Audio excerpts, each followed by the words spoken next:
100 জন প্রভাবশালীদের নামের মধ্যে ডোনাল্ড ট্রাম্পের নাম রয়েছে, এলন মাস্কের নাম রয়েছে, মোহাম্মদ ইউনূসের নাম রয়েছে, কিন্তু কোনো ভারতীয় নাম নেই।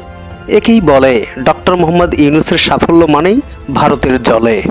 সম্প্রতি মার্কিন যুক্তরাষ্ট্র ভিত্তিক ম্যাগাজিন টাইমসের 100 প্রভাবশালী ব্যক্তির তালিকা প্রকাশ করেছে, যেখানে ট্রাম্প এবং ইলন মাস্কের পরেই ডক্টর মোহাম্মদ ইউনূসের নাম রয়েছে।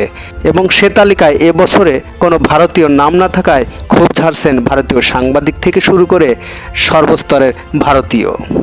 ডক্টর মোহাম্মদ ইউনূস শুধুমাত্র বাংলাদেশের সম্পদ নয়, বরং ডক্টর মোহাম্মদ ইউনূস সারা বিশ্বের সম্পদ।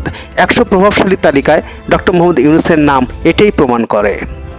টাইমস ম্যাগাজিনে হিলারি ক্লিন্টন তার একটি লেখায় বলেছেন, বাংলাদেশের গণতন্ত্র পুনরুদ্ধারে কাজ করছেন ডক্টর মোহাম্মদ ইউনূস। আর তাতেই জ্বলে উঠেছে ভারতের গদি মিডিয়া। Jamuna Times, desk news.